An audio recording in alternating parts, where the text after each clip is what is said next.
বিয়ে জিনিসটা একটা মেয়ের ভাগ্য পুরো বদলে দিতে পারে। কেউ বিয়ের পর হয় রাজরানী, কেউ হয় চাকরানী।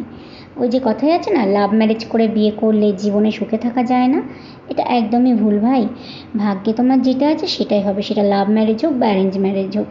আমার নিজের চোখে দেখা অ্যারেঞ্জ ম্যারেজ করে বিয়ের পরে কেউ সুখে থাকেনি, আবার এমনটাও দেখা যে লাভ ম্যারেজ করে বিয়ে করার পরে তারা সুখে শান্তিতে মানে সারাটা জীবন কাটিয়ে জীবনের 50-55টা বছর একসাথে চলছে এখনও। এটাই হচ্ছে ব্যাপার, পুরোটাই হচ্ছে তোমার ভাগ্য। তো আজকের ভিডিওটা একটু ইন্টারেস্টিং হতে চলেছে, তো তোমরা দেখতে থাকো। বেশ কিছু কথা আমি তোমাদের সাথে শেয়ার করব। এখন ইদানিং আমি আমার মানে পুরো জীবনটাকে চেঞ্জ করে ফেলেছি। কেমনভাবে বলো তো? আগে যেমন কেউ আমার নামে ধর বদনাম করছে, কেউ খারাপ খারাপ কথা বলছে, সে আমার সাথে একটু বাদে মিশতে আসতো বা যাই করতো, আমি না গলে যেতাম, তার উপর পুরো আইসক্রিম হয়ে যেতাম।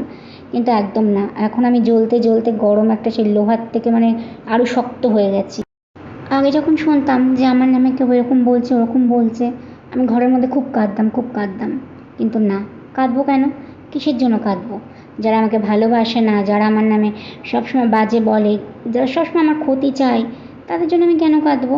হ্যাঁ, তাদের জন্য কেন কেঁদে আমি আমার জীবনটাকে অর্ধেকটা বইয়ে দেবো কাঁদতে কাঁদতে? একদম না, কখনো না। তোমরাও এরকম করো না। আমার মতো ভুল কেউ কখনো করো না, কেউ কখনো আইসক্রিম হয়ে যেও না। আমার মতো মেয়েরা যারা আছে না, তারা খুবই কষ্ট পায়, কিন্তু আমি এখন ওরকম আর নেই। আমি নিজেকে প্রচুর চেঞ্জ করে ফেলেছি। তো তোমরাও যারা আমার মতো ছিলে, নিজেকে চেঞ্জ করে ফেলো, এটাই হচ্ছে বলবো, আর কোনো কিচ্ছুই না। আর দেখো, চুলটাকে এখন ভালো করে আশ্রয় নিচ্ছি। এই যে আমি সব ছেড়ে ছুড়ে চলে এসেছিলাম আজ থেকে প্রায় 4.5 বছর আগে। তখনও মনে পড়েছিল মা বাবার কথা, এমনটা নয় যে মনে পড়েনি। অনেকে বলে মা বাবাকে ভালো না বাসলে এমন হয়, মোটেও না। তখন একটা মেয়ের মাথায় একটা জিনিসই আসে, এই ছেলেটাকে যদি আজকে আমি ছেড়ে দিই তাহলে আর কোনো দিনও পাবো না। আর যদি আমি ওর সাথে চলে যাই, মা বাবা আমাকে 2-4 বছর পর হলেও মেনে নেবে। এই হচ্ছে ব্যাপার। আর এই দেখো, আমার সিজার হয়েছে। তোমাদের মনে হয় আমার সিজার হয়েছে? কোন দিনটা মনে হয়?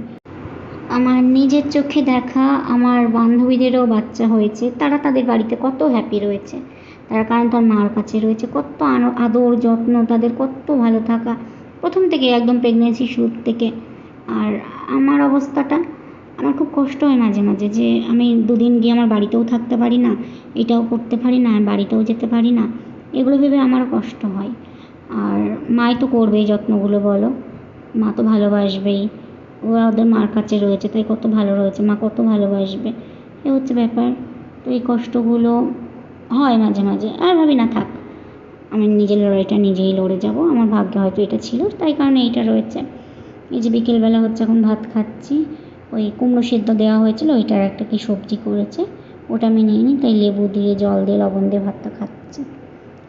তো অনেকে আবার অনেক বাজে বাজে কথা বলবে কমেন্টে, ঠিক হয়েছে, এটা হয়েছে, তোমরা বলতে পারো, কিন্তু কারোর কষ্টের ভাগটা কেউ কখনো কেড়ে নিতে পারবে না।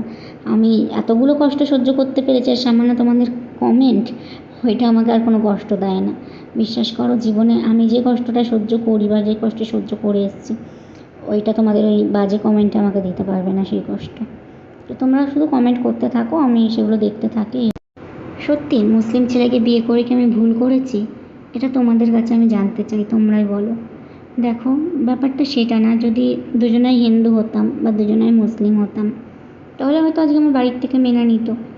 এই যে একটা প্রেগনেন্সিতে একটা মেয়ের তার মাকে কতটা প্রয়োজন, বা একটা সিজার হয়েছে তারপরেও তার মাকে তার কতটা প্রয়োজন। মা একমাত্র কি বলবো, একমাত্র বন্ধু একটা মেয়ের বিয়ের পর, যে তার সমস্তটা বুঝবে, তার কষ্ট দুঃখগুলো। এটাই হচ্ছে ব্যাপার। আর আমার জীবনে আমার বাচ্চা, আমার বর ছাড়া আর কেউই নেই, তোমরা তো জানোই। তাহলে বাই।